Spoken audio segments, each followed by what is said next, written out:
Two, one, welcome back to another episode of T Talks. This is topic 4, things I wish I knew when I started. Ooh, I don't know what episode this is. This might be 5. It's either 5 or 6. But today we have Dan and we have Jen. If you could quickly just give 1 or 2 sentences about where you're practicing and like how long you've been practicing or your setting, that'd be great. I'd appreciate that. So I'm Dan. I work in Northwest Indiana. I've been an athletic trainer since 2008, so starting my 12th year.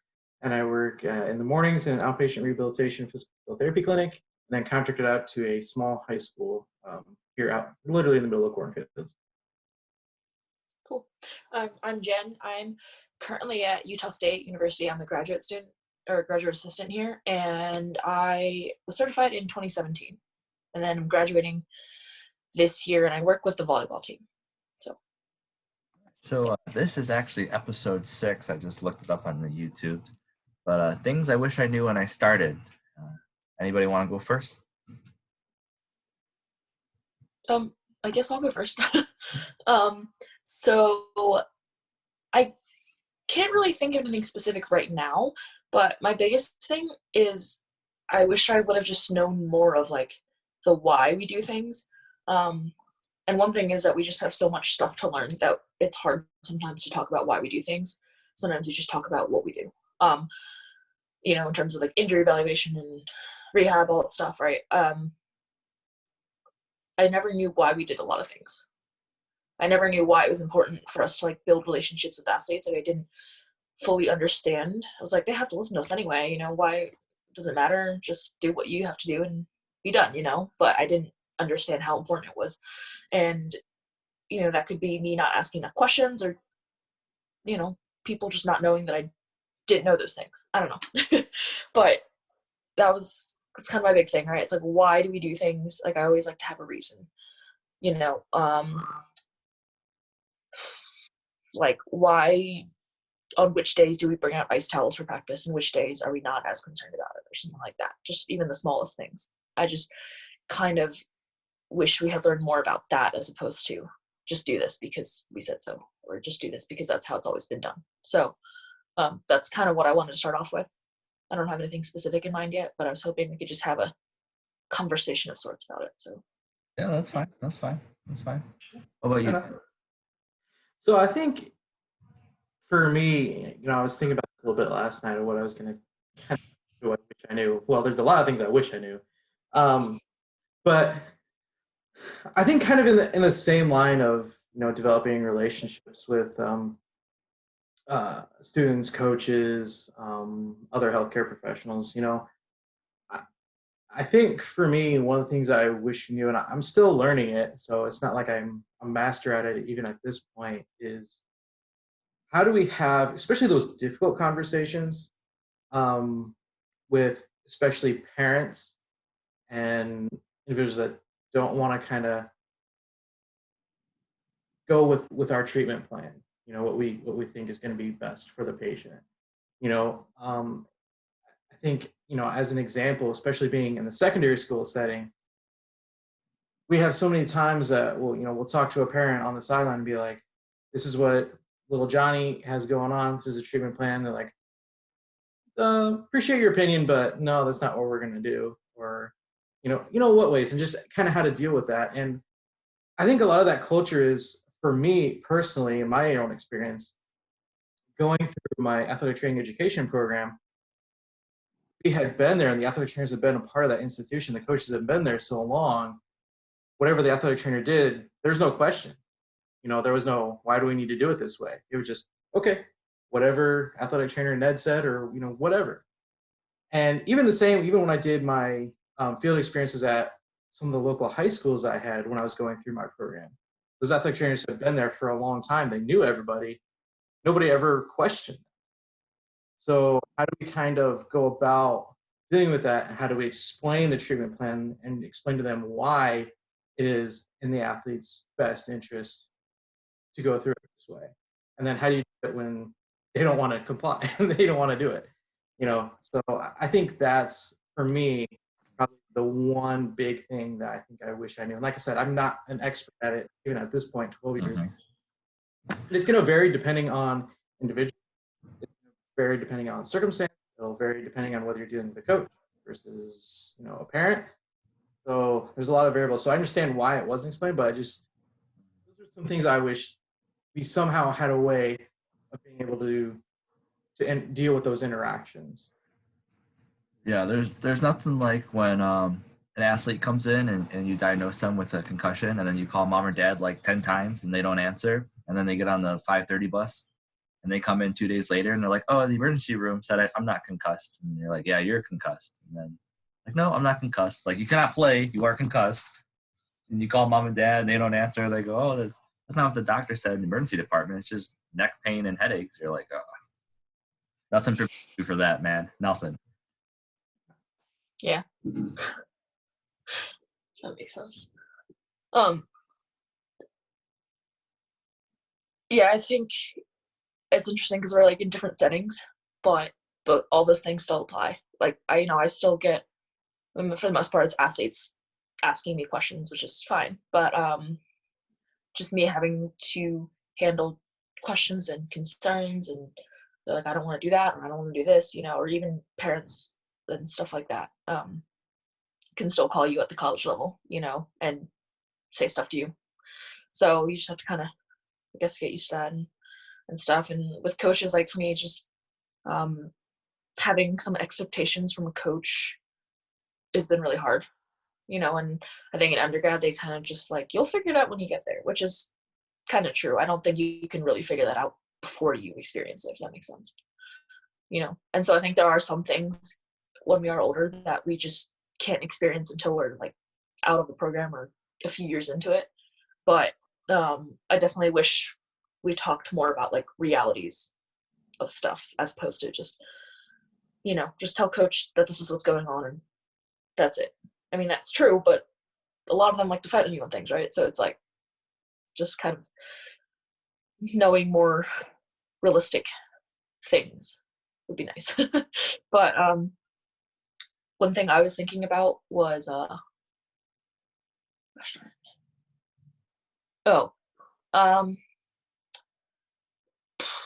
important it is to have a community of athletic trainers around you and like friends who are athletic trainers, so you can talk to them about stuff and just vent or laugh about things or be a nerd about things. There's just like a really big important that's huge, so you don't feel like you're alone and stuff like that. So I didn't have a lot of friends from like my undergrad program, and right now I have just a few friends who are in athletic training, and I have Twitter friends too, but friends who I talk to a lot about stuff I'm concerned about or confused about. I don't have that right now, and it's kind of hard.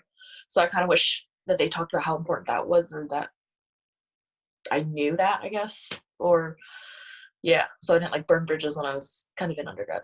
So I wish I had just been better about that.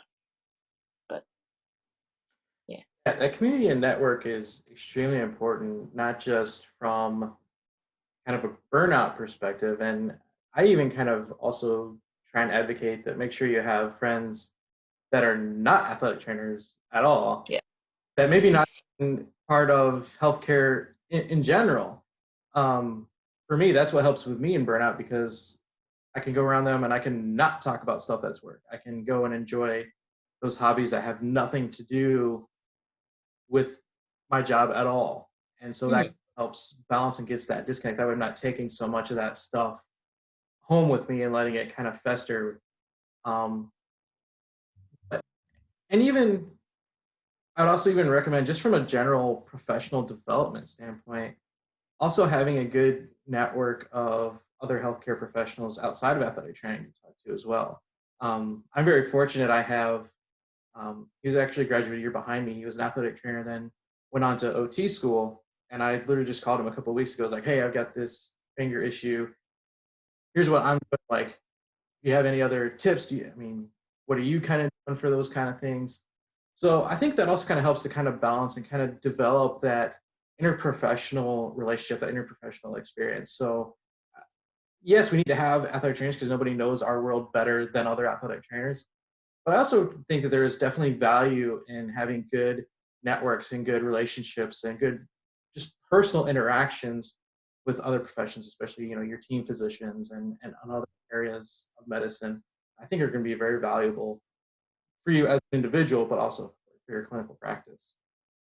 And I agree 100% because like a major gap in my knowledge is like post-surgical rehabilitation. And I just had my first ACL. She had surgery probably 2 weeks ago, and I'll probably see her in the next month or so. And besides just blank doctor orders, I don't have too much of experience to go off of. So it's really nice when you can contact people like Dan, who I know is in the physical therapy setting.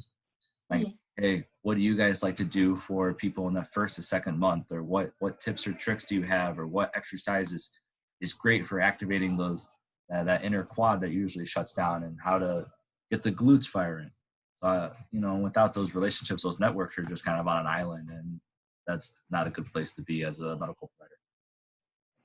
Yeah, that makes a lot of sense. And actually, something that just made me think about how we all have different strengths and weaknesses as clinicians. And for me, post-surgical rehab is also kind of, for me, I'm like, I've never really done it like on my own before. So, that's definitely tough, but I have really big passion for like maintenance rehab and like injury reduction and that kind of stuff. And, more things like relating to muscle injuries. I just am really interested in that. But definitely, I didn't realize how much of athletic training was like management of people sometimes, and communication, and a lot of stuff that I'm not, I would say, as like, I'm not super great with that kind of stuff sometimes. So I kind of wish I had known that there was more to this than just like rehab stuff, which is like, I'm not saying I wouldn't do it. I'm just saying like I didn't realize just how much there was until I, had been out of undergrad for a while. I was like, crap. Like even last week, I'm like, oh my gosh, I didn't even think about how much this was about like building relationships with athletes and doing the stuff. So just I think it's hard to see outside those blinders, because when you're in school, it's just like clinical skill. You need to get ready for the BOC. You need to know how to eval. And then you get into the real world. And I like to jokingly say that only 10% of my job is medical, and the other 90% is not medical. So when you have those blinders on, it's hard to see how big those soft skills or, undervalued skills are. I think that's something we all fall into. What do you think about that, Dan? Yeah, absolutely. We are not, engineers. We're just working with inanimate objects. We're working with human beings with real issues going on, not just with whatever condition injury that they're seeing us for, but just life in general. I mean, if you think about all the stuff, especially those who are students, all their exams that they have, all their finals, on top of the rigors of maintaining, especially the collegiate setting, team meetings, team dinners, team weights, team practice, all that stuff. And then their own individual relationship issues with boyfriend, girlfriend, parents, what have you. So, and that's not necessarily just a unique thing to athletic training. I mean, we all do. Anybody that deals with people, those are all things that's universal. That's why most hospital systems that I've worked with in my career, every employee for the healthcare system goes through this kind of onboarding process, and it's usually like a one-day session on personal interactions and how to deal with relationships, and that kind of customer service, kind of aspects, from taking, business terminology into it. Those are a huge priority. I mean, even look at some of the research on pain. So much of pain is purely on that individual's circumstances, whatever's been going on. It plays a huge role into their perception of pain and how they interact and how they deal with that pain.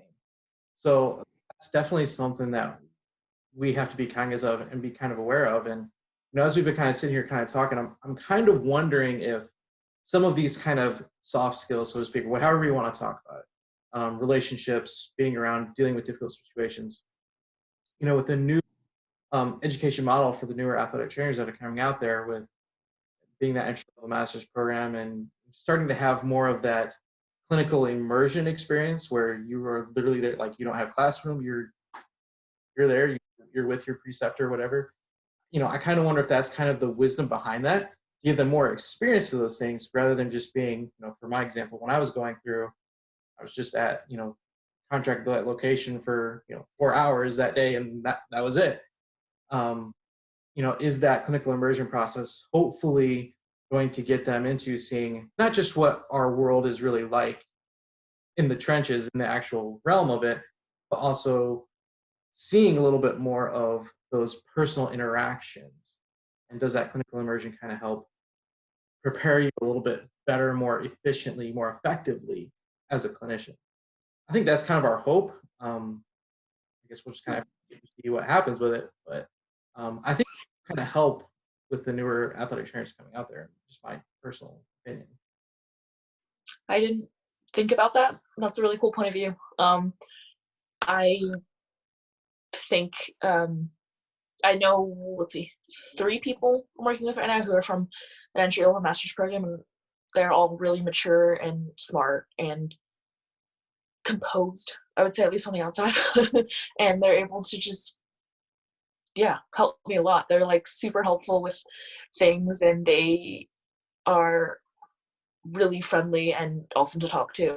And I think there is that, like, you're a little bit more mature when you're going through that program as opposed to like 18 or 19 when you start. You're like 21, 22, which I think is a big deal. And I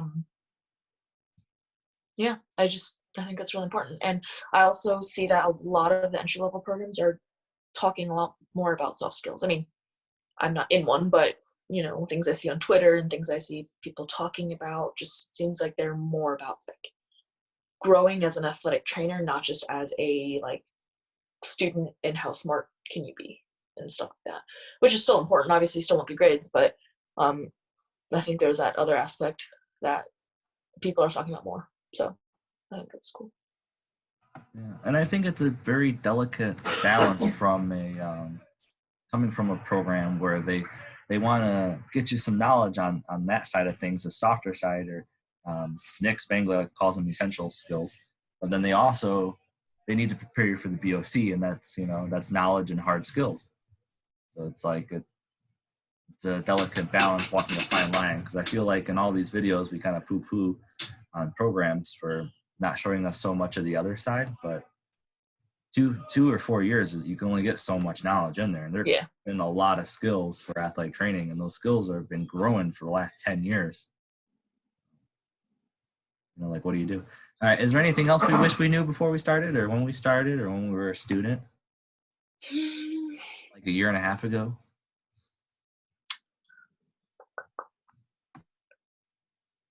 I can't think of anything. Going twice. Yeah, I can't think of anything off the top of my head. Sold. All right. Well, Dan and Jen, thanks for coming for topic 4, things I wish I knew when I started episode 6. I don't know what topic 5 is yet, but I will invite you guys back, and I hope you come on. Thank you for your time on this Saturday, and have a great rest of your weekend. All right. Cool. Thanks.